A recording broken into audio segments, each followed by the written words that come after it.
अस्सलामुअलैकुम। तो आज हमने पढ़ना है मोमेंटम एंड इम्पल्स। तो इंशाल्लाह आज मैं आपको मोमेंटम की ऐसी डेफिनेशन बता दूंगा कि जिसके बाद आपको मोमेंटम हमेशा ज़िंदगी भर याद रहेगा।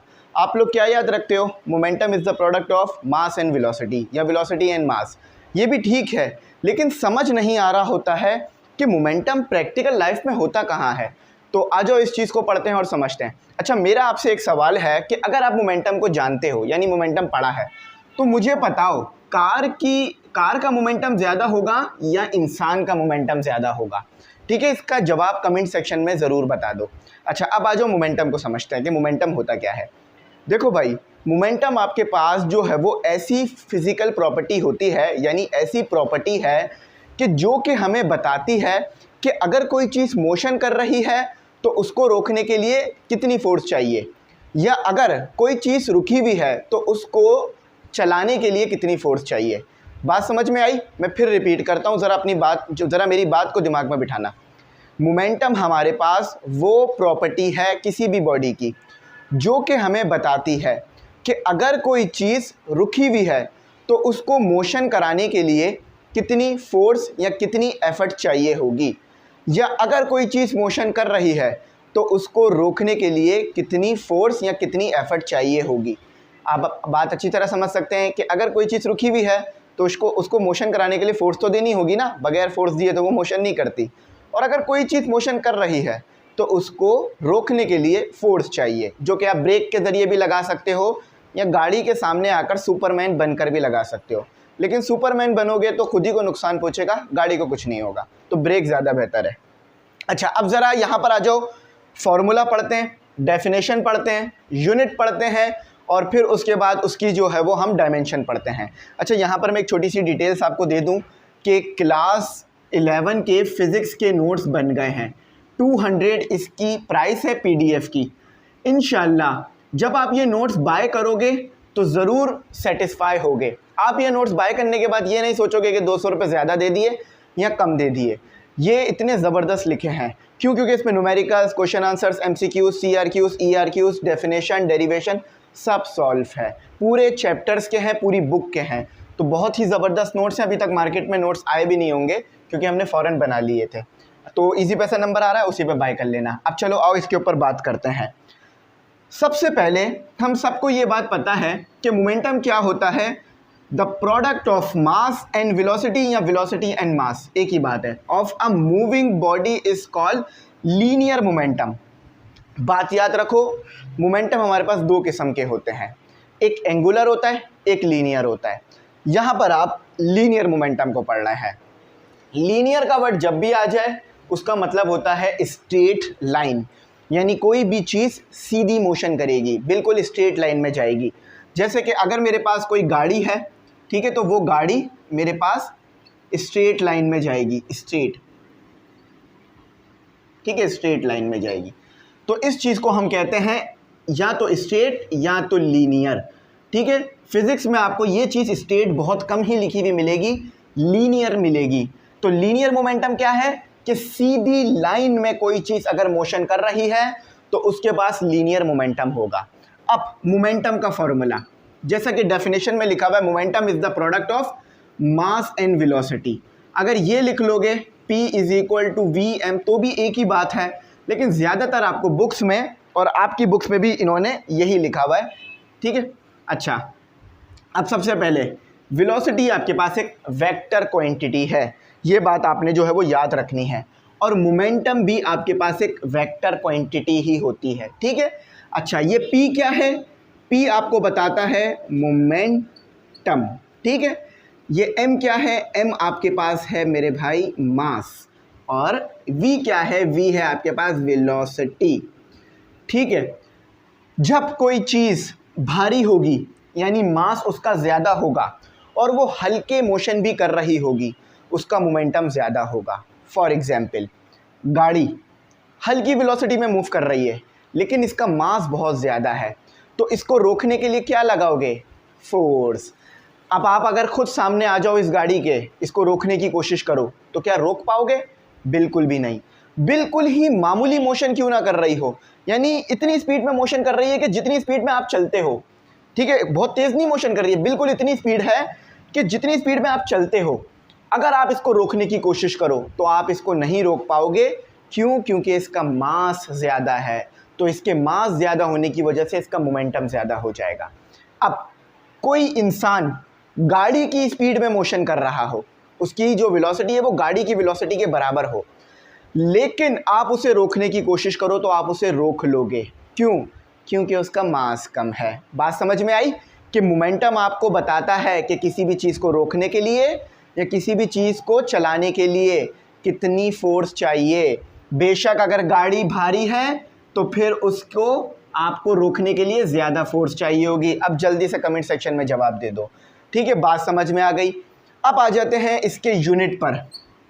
इसका यूनिट क्या होता है? बेसिक तो इसका यूनिट आपके पास यही बनता है, जो कि अगर मैं इस फॉर्मूले से ही ड्राइव करा दूं आपको, तो इसका यूनिट बनेगा, मास का यूनिट आपके, मीटर का यूनिट आपके, मास का यूनिट आपके पास होता है केजी, ठीक है, और वेलोसिटी का यूनिट होता है आपके पास मीटर पर सेकेंड।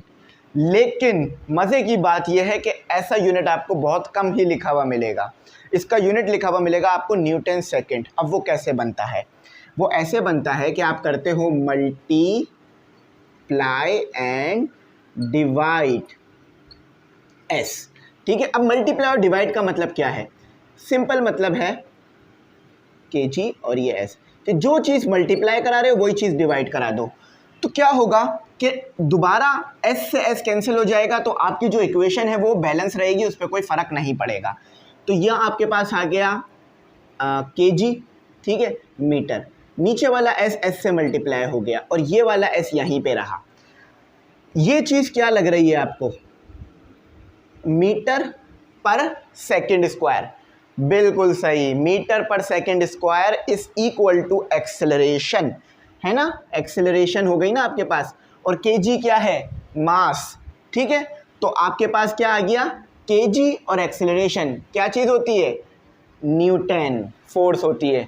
फोर्स का यूनिट यही होता है ना हमारे पास, kg metre per second square is equal to newton, और यहाँ पर आ गया आपका एस।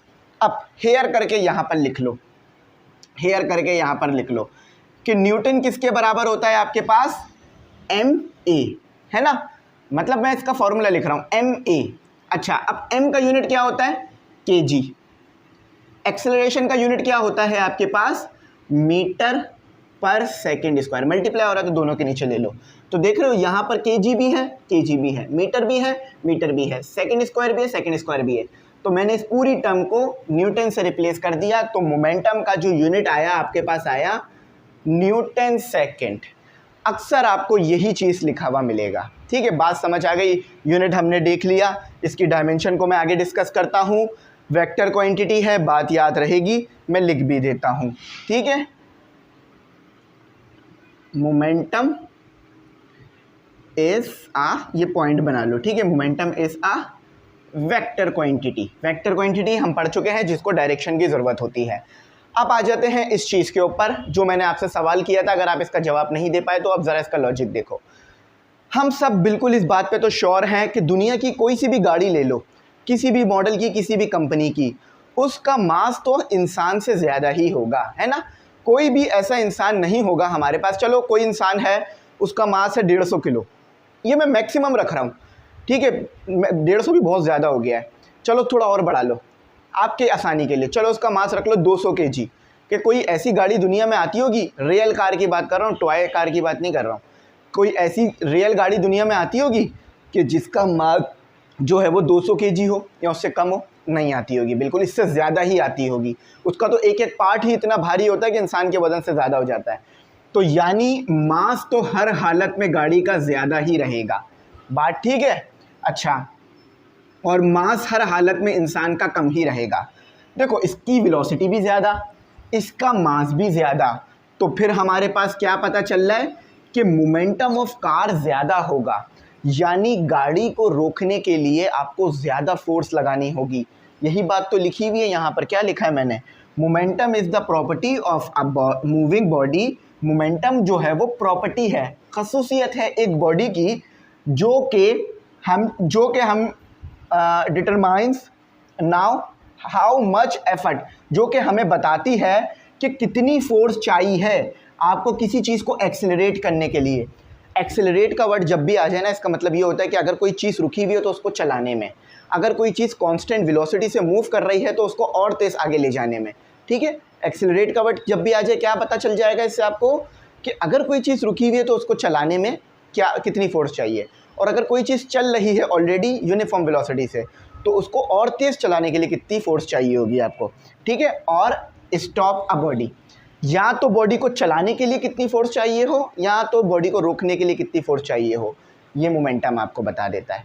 मैं उम्मीद करता हूँ अब ज़िंदगी भर मोमेंटम को तो नहीं भूलोगे। कोई पूछ ले, चलो मैं आपसे सवाल कर लूँ मोमेंटम क्या है, कमेंट सेक्शन में मुझे बताओ, पहले मैं आपको बता देता हूँ। ठीक है, मैं बता चुका हूँ, वही चीज़ रिपीट करता हूँ कि मोमेंटम हमारे पास ऐसी प्रॉपर्टी है बॉडी की जो कि हमें बताती है कि अगर कोई चीज़ चल रही है तो उसको रोकने के लिए कितनी फोर्स चाहिए, या एफर्ट, फोर्स को एफर्ट भी कह सकते हो, या अगर कोई चीज़ रुकी हुई है तो उसको चलाने के लिए कितनी फोर्स चाहिए। अच्छा, थोड़ा बहुत बुक से भी पढ़ लेते हैं, बुक को नेगलेक्ट नहीं करते हैं। ये मैंने रूखी रूखी बातें समझा दी, उसके बाद अब बुक में क्या लिखा है ये देखते हैं। Consider a moving van collides head on with a compact car. अच्छा, कंसीडर करो कि एक वैन यानी एक बस टाइप चीज़, या बस ही ले लो, वो मूव कर रही है और वो सामने से टकरा जाती है, यानी बस और गाड़ी आपस में यूँ चल रही जो टकरा जाती हैं, आकर हेड टू हेड कोलिजन हो जाता है। What determine which way the wreckage moves after the collision. तो कौन बता सकता है हमें कि टकराने के बाद जो दोनों गाड़ियों का मलबा है वो किस तरफ जाएगा। देखो भाई, डायग्राम बनी हुई है, गाड़ी एक तरफ से आ रही है और दूसरी तरफ से वैन आ रही है या ट्रक आ रहा है, दोनों आपस में टकरा गए। टकराने के बाद आप मुझे बताओ कि मलबा किधर जाएगा, ट्रक की तरफ, यानी जिस डायरेक्शन में ट्रक आ रहा है उस तरफ, या जिस डायरेक्शन में गाड़ी जा रही है उस तरफ। तो बेशक सबका सवाल यही, जवाब यही होगा कि सर जिस डायरेक्शन में ट्रक जा रहा है उस तरफ मलबा जाएगा। क्यों? क्योंकि ट्रक का मोमेंटम ज़्यादा है सर। तो जब ट्रक का मोमेंटम ज़्यादा है तो उसको रोकने के लिए फ़ोर्स भी आप ज़्यादा लगाओगे सर। गाड़ी इतनी फ़ोर्स नहीं लगा सकती कि वो ट्रक को रोक दे, तो इसीलिए ट्रक टकराएगा गाड़ी से और गाड़ी को अपने साथ घसीटता हुआ ले जाएगा।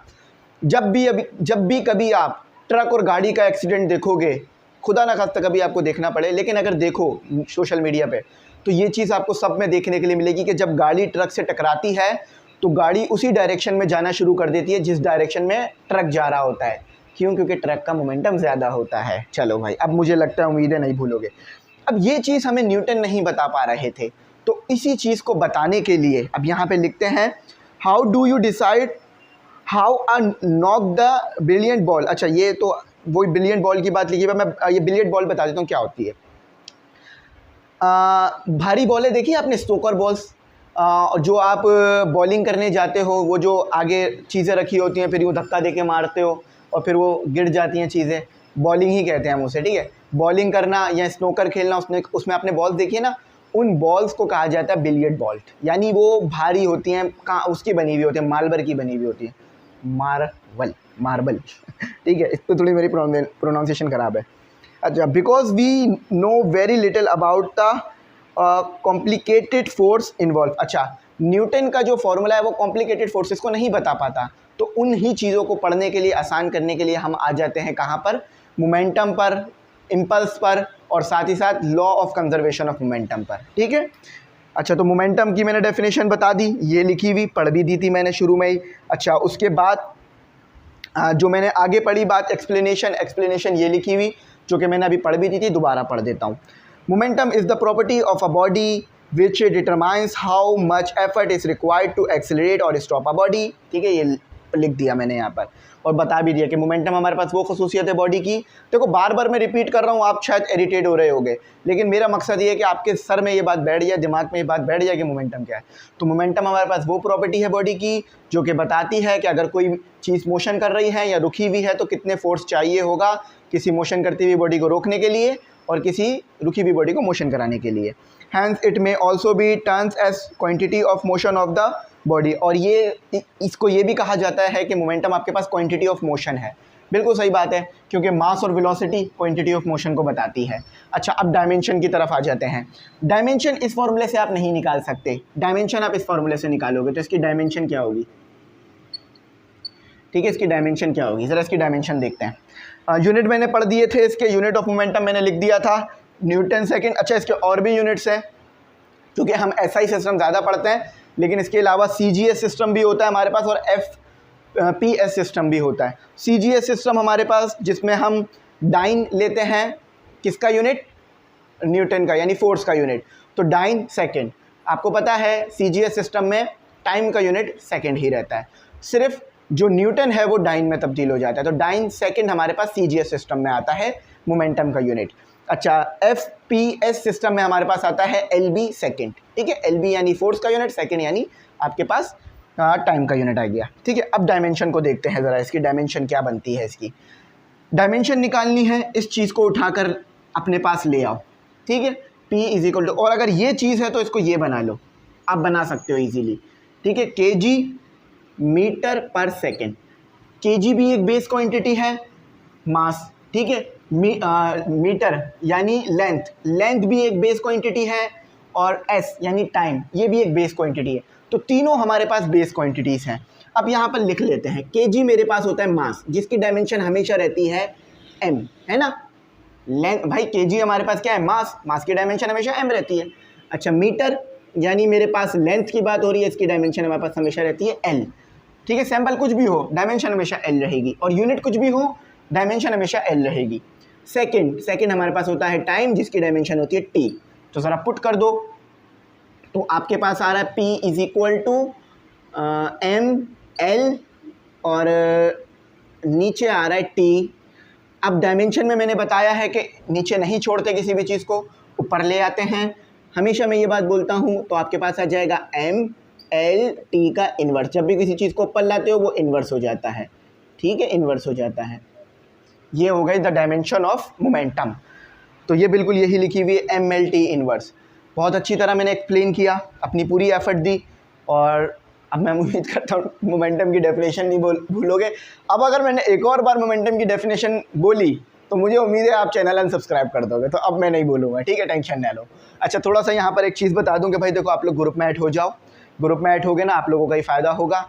वहाँ पर आपको guest paper, model paper, MCQs का PDF, टेस्ट सेशन का PDF, और live session, recorded session, application, ऐसे, नोट्स, बुक, सब का PDF मिल रहा है। सब मैं आपको बनाकर खुद देता हूँ, नहीं होता तो बनाता हूँ, मिल जाए तो वो डायरेक्ट सेंड करता हूँ। नोट्स हमारे खुद के लिखे होते हैं, अगर कभी कभार कुछ आ जाए चीज़ें तो मैं आपको भेजता रहता हूँ। तो 2000 सालाना फ़ीस है, आप लोग हेड हो जाना, ठीक है। और नोट्स आपको चाहिए हो तो वो मैंने बता दिया था शुरू में, 200 उसकी फ़ीस है, आप बाय कर लेना। अगर गेस्ट पेपर चाहिए हो तो उसकी फ़ीस भी 200 है, तमाम सब्जेक्ट के, इंग्लिश, उर्दू, इस्लामियत, और आपकी जो है वो केमिस्ट्री, फिज़िक्स, मैथमेटिक्स सब शामिल होगा। बायो के हो तो बायो भी शामिल होगा, ठीक है। तो आपको मैं बताता हूँ, आप लोगों को उम्मीद है बात समझ आती होगी। अच्छा, आप लोग सोच रहे होंगे कि मैंने अभी तक इम्पल्स पे कोई बात की नहीं है। असल में इम्पल्स जो है ना हमारे पास, वो Newton second law and linear momentum, इसके बाद है। तो मैं सोच रहा था कि नेक्स्ट वीडियो में पढ़ा दूँ, लेकिन अभी मैं थोड़ा सा इसको बता देता हूँ, इसकी डेफिनेशन बता देता हूँ, नेक्स्ट वीडियो में इसको डिटेल में पढ़ा दूँगा, ठीक है। अच्छा, इम्पल्स याद रखना, इम्पल्स मेरे पास या हमारे पास वो प्रोडक्ट है, इम्पल्स हमारे पास प्रोडक्ट है फोर्स और टाइम का। यानी इम्पल्स हमारे पास वो फोर्स है जो बहुत छोटे से टाइम के लिए लगे, बहुत मामूली से टाइम के लिए लगे। अब इसको ज़रा, इसका फॉर्मूला समझ लो। इम्पल्स को ज़्यादातर J से डिफ़ाइन किया जा रहा होता है, इस तरह से, और F और T यानी फोर्स और टाइम का ये प्रोडक्ट होता है। इसको एग्जाम्पल से समझ लो, डिटेल इसकी मैं पढ़ाऊँगा नेक्स्ट टॉपिक में, इसको डिटेल से पढ़ाऊँगा, ठीक है। अभी सिर्फ डेफिनेशन दे रहा हूँ इसकी, कि जब आप बॉलर, यानी एक क्रिकेट मैच चल रहा है, उसमें एक बॉलर ने बॉल कराई और क्रिकेटर ने शॉट मारा जो कि 6 हो गया। मैं यहाँ पर आपसे पूछता हूँ कि कितने टाइम के लिए बॉल बैट से टकराई, यानी जब बॉल बैट से टकराई तो कितना टाइम लगा उसे। वो टाइम नहीं पूछ रहा हूँ कि बॉलर्स के हाथ से लेकर बैट तक लगने में कितना टाइम लगा, नहीं, बॉलर ने बॉल रिलीज़ कर दी, यहाँ तक बॉल आ गई, अब बॉल जो टकराई कितने टाइम के लिए टकराई, ये बताना है। तो इसी चीज़ को इम्पल्स कहा जाता है कि बिल्कुल मामूली से टाइम के लिए फोर्स लगना किसी चीज़ पर, वो इम्पल्स होता है। बेशक फोर्स ज़्यादा हो लेकिन बिल्कुल मामूली से टाइम के लिए लगे, तो ये आपके पास एक इम्पल्स कहलाती है चीज़, ठीक है। तो मैं उम्मीद करता हूँ बात समझ आ गई होगी। थैंक्स फॉर वॉचिंग, अल्लाह हाफिज़। अपनी कीमती दुआओं में मुझे बहुत बहुत याद